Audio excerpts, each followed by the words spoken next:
Hello, it's Ranger Emily here with Manhattan Project National Historical Park. I'm going to remove my mask so you can hear me better.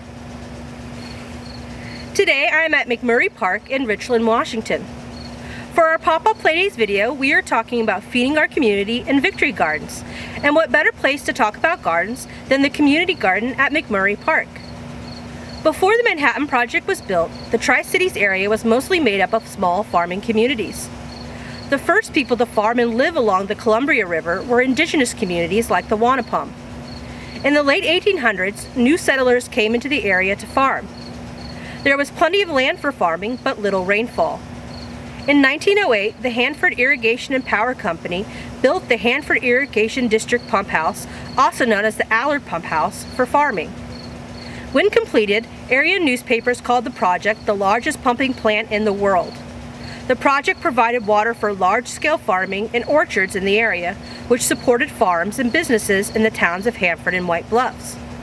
The Hanford Irrigation District Pump House is now part of Manhattan Project National Historical Park. Brueggemann's Agricultural Complex Warehouse is also part of Manhattan Project National Historical Park. It is located within 2 miles of the B reactor. The warehouse building at Brueggemann's Agricultural Complex is the only remaining structure on the approximately 530-acre farm property that was condemned by the federal government in order to build the Manhattan Project. The U.S. government removed farmers and indigenous peoples from their lands to build the Manhattan Project. Some farmers remained in the area and continued to supply the local population with fresh foods. The Manhattan Project community bought their food in grocery stores like we do today, but they also grew food in Victory Gardens. During World War II, the government asked Americans to grow Victory Gardens in order to support the war effort. By growing their own food, Americans were freeing up more food to be sent to soldiers fighting in the war. Americans grew all types of herbs, fruits, and vegetables in their Victory Gardens.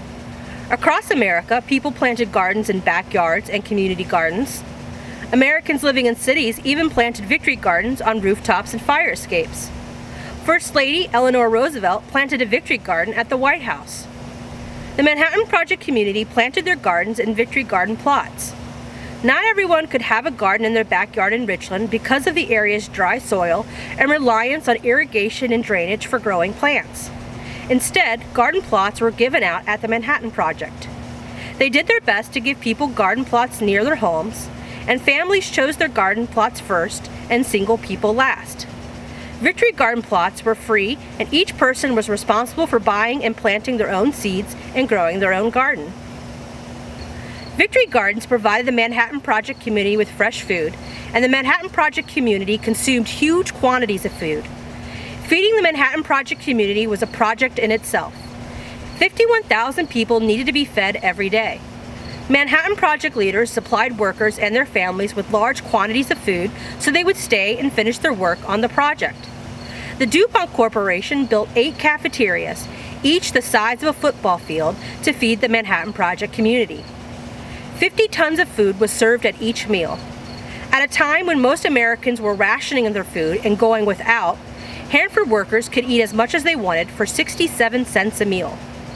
120 tons of potatoes, 30,000 donuts, 700 cases of Coke, 600 gallons of ice cream, and 64,000 pounds of coffee were consumed daily. They ate 5,000 pounds of sausage at breakfast and took 250 cows to supply the milk needed for a single breakfast. At Thanksgiving, the Hanford community ate 12,000 turkeys. But not everyone ate as well as Hanford workers during World War II.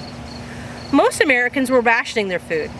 Many people living in World War II America were able to enjoy fruits and vegetables year-round from their Victory Gardens, but most Americans were not eating as well as the Manhattan Project workers. Victory Gardens became popular very quickly. Within 2 years of joining World War II, 20 million American families planted 7 million acres of gardens. Nearly 40% of Americans' produce was grown in Victory Gardens during World War II. As a result of Victory Gardens, home canning was also at a high during World War II. In 1943, home canning was at its peak, with Americans canning 4.1 billion jars. Canning in Victory Gardens in World War II were promoted as patriot acts by the U.S. government and women's magazines. U.S. soldiers fighting abroad had access to healthier foods because of American Victory Gardens and canning. Unlike the Manhattan Project workers and their families, most Americans had to reduce their consumption of meat and other foods during World War II. The government rationed food by giving people ration booklets. People used the coupons from their ration books to buy certain rationed items. Ration foods included sugar, butter, eggs, coffee, cheese, ketchup, flour, and canned goods. A cake was a special treat at the time because a person would need to save most of their rations over a period of time to bake one cake. During the war, cookbooks and newspapers created new recipes that didn't require certain ingredients. Americans also rationed gas, oil, rubber, and shoes. Americans sacrificed new goods and creature comforts so American corporations and factories could manufacture goods for the U.S. government. Factories stopped manufacturing automobiles and other products for Americans and instead built ships, tanks, and airplanes for the war. The U.S. government asked Americans to do more than sacrifice sugar and gasoline. Much bigger sacrifices were asked of the American people. Young men were asked to leave their homes and families to fight abroad. Women were asked to serve as nurses and factory workers. The U.S. government used posters, newspapers, magazines, and movies to promote American sacrifice and patriotic messages. The government asked Americans to plant victory gardens, to recycle and reuse, and to buy war bonds. And Americans acted. They collected scrap metal, paper, and rubber. Some children gave up their metal toys to be used as scrap metal for the war effort. People drove their vehicles less in order to save gasoline for ships, tanks, and airplanes. The government also had corporations promote products and messages that supported the war effort. Some corporations even gave away victory garden seeds with their products for tax breaks from the government. In 1945, World War II ended, and by 1946, the government had stopped promoting victory gardens. Today in 2020, gardening is still popular in the Tri-Cities area, as you can see here at McMurray Park. Farming in the Tri-Cities remains an important part of the Tri-Cities culture and economy. To learn more about farming in the Tri-Cities, check out Lori's video this week on Richland's Parks and Rec website. Remember to complete this week's passport activities to earn your Junior Ranger patch or pin. Thank you for joining me for our Pop-Up Playdays video.